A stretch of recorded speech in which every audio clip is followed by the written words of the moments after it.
wa Muwanga Kivumbi batiddeyo abantu 20 so si bantu 10. Angambye ebintu bino y'omu ku be basituze emirambo kuba badde yadde omu ku ba agenti ba Muwanga Kivumbi. Oba mazo tusa DRA forms obusajja badde bugoba nga bwagala DRA forms. Oba tuse wa Muwanga Kivumbi nga waliyo abantu bangi. Shegira ne bagamba okugulawo ne bagaana bwakubye bukubi masasi mu gate mu garage ne bukuba bukubi masasi ne bukuba buli wamu ne batta abantu 20.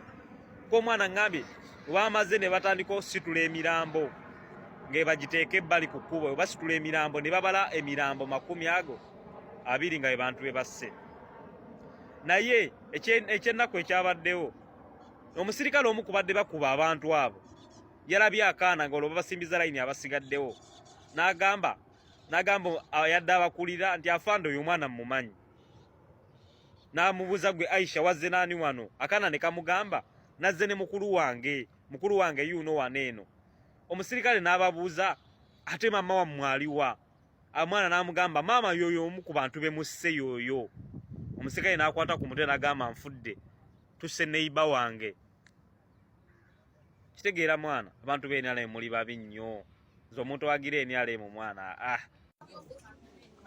Kakati maliriza ebigambo byange kubanga nziruka endeese n'ekyerima ate nkomewo Bujumbura.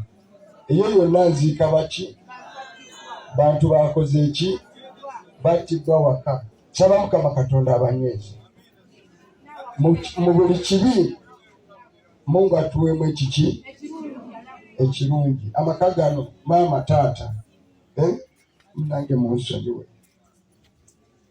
Nange sina musango bano sinze nabasse kutirimbula babatirimbulidde mu nnyumba yange mu maka. Saba Mukama Katonda baweemu ekisingako. Nasindise dda wano abantu ndowooza mwabalabye akyo mwabaddeka nenyambako kyensobodde mu kwerekera mikwano gyange. Naye mbasaba buli alinayo gwatalaba ng'owulira nga tubadde tuli naye ng'oba omulaba otulatulamu ku kyalo tomukola ki jangu mangu kawenge ebbanga lyonna okutuka lwenalaba ng'embeera ezizze muki mu nteeko n'abalina obulumi waliwo bwe tubadde n'ensibambi ono abamu bakyalina n'amasasi ge babakubye munda. Osanga bwatyo mundeetere mutwala ne mujjanjaba busobozi bwange. Eta mu kampeyini tebazitwala era nziina. Ogambye nti olina akatambi kakamerize waka nga koleka ebyo byonna byaliwo era osuubira okukata. Ogenda kukata ddi era ekisooka oli mwetegefu okukatwala okukalaga ebitongole by'ebyokwerinda okuggyawo narrative eriwo ezimbiddwa? Nze sijjawo narrative, nze manyi the truth. Okuggyawo narrative kitegeeza mbawa credit nti balinawo bye boogera ebyensa. I support it to them. Security agencies ze basasula in the list zirina obuvunaanyizibwa wadde circumstances ziba nkalubo okwogera amazima. Kyekinetagisa nakuba wakatambi niwolede akamu nkalabyeko nga katambula. Akamu nkalabyeko nga katambula because even n'abaali mu mamotoka awe waka abamu basobola okukwata ki video. So ne video weziri ne kamera ekawe eziri. So nandisuubidde the security agency reasonable to first come and check that camera because ne gundi yayo katlo gweri era sinagikwatako. One would they are as guilty. Ekintu nekibawo obukuna ne mujja olw'omukaaga on the scene of crime we batidde abantu 10 bazze lwa mukaaga jjo ku ssaawa nga 7 zabadde nga 7 because nabadde nvaawo bw'oba oyagala ne Yusufu Nsibambi abadde ankyalidde nga azze okunsaasirako navuddewo naye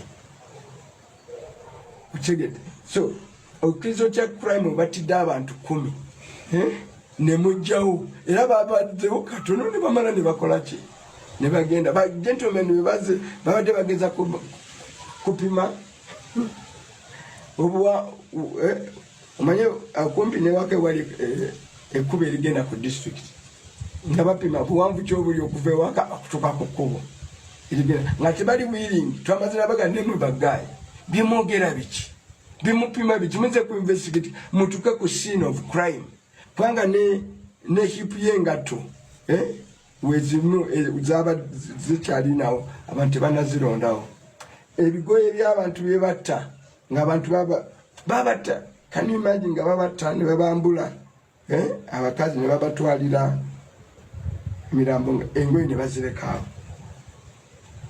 era zabaddewo nga zijjudde omusaayi atyo nadde ngambe nti tebagusiimula negwadde gutandisa okuwunyira ewaka nga tuli forced okukola ki ogusiimulawo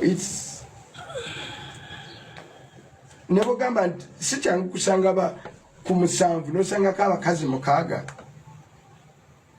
ompuliriza nga abakazi be babadde ku 7 mbugwadde guwase gwe bogamba so 5 have married 5 are women okay n'abalala abali mu mochari abasinga bakazi so because bano babadde ba polling agents badde bazze waka era bwetuka ebitambala nga abawulira president byagera kyova laba obusajja obukulu tubusuula ku nsonga entono. Mukadde wange kaseera kano tugambye nti wagenze mu mochale mwalabye emirambo egiwera 15 naye nga bagamba givudde Butambala ate nga tuwulira n'abantu abalala bati bafudde mu bitundu ebyenjawulo bano bonna bafudde lwa bya bululu bino ebigenze mu maaso kaseera kano. Mwami Museveni bwabadde ayogedde ku saga y'e Butambala yokka gwe ng'omukulembeze message ki gy'osindika eri bannansi? Ekisookera ddala eky'Ebutambala kyanjawulo nnyo nti bazze ne battira mu maka g'omuntu eyeesimbyewo abantu 10 oba 5 kikiwa special mention titebabatidde tebabadde mu kisaawe gye balonda ate nga babase kiro saawa muki 9 omwenda aliwo okulonda okuba kugenda mu maaso kiro saawa 9. Ekyokubiri yes nfunye report okuva mu bannange nti kino tekyabadde wange kyokka kibba bululu okuleeta abakuba embooko kugaana abantu okuexessinga polling station okufuna ebivuka bikawuula and they're going to cause a communal threats because abantu bagenda banyonyola batya. Kati olunaku olw'eggulo omwogezi wa poliisi yabadde ayogera yagambye mbu abantu abalumbye poliisi eyo bwembu wabajja e Nansana ne bajja ne bakola akajagalalo aliko akazoole ku mutwe ate kituma nakula naye twawangala naye ku bimeeza omugambe kati takyali wa kimeeza ayogerera poliisi ogulira waani bosi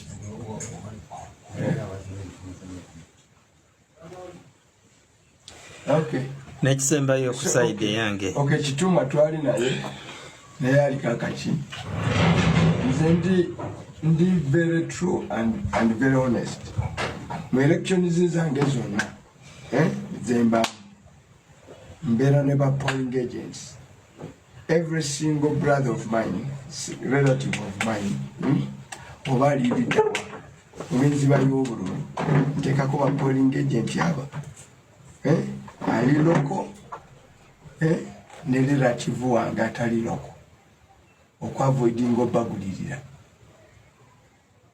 that one bonna bakikola okwavoidinga era mu polling station zange zonna nabandingako ne ba agent babiri omu wa kitundu omu they are my relatives ngenda mbaana bako anti olina polling stations 10 nga zange zadi 17 okitegedde olowooza nti sebe jjajjanga Asumani Kivumbi owedda n'abaana ba kitange n'abaana b'abaganda baabwe siweza relative 16 gwe tobaweza nga wakedde bamobilizinga era sikweguso buli kalulu kembaddemu. It's my method of work. Nkwata abantu ne mbateekayo ne nenkola ki kati Katonda mulungi simanyi obuno anakkiriza senga oyo akkiriza okwogera nammwe ani Dorothy. Si Dorothy. Shafiq. Yes. Shafiq is an eyewitness to what happened because Shafiq was part of the presidential press. He had been covering up for the last straight election.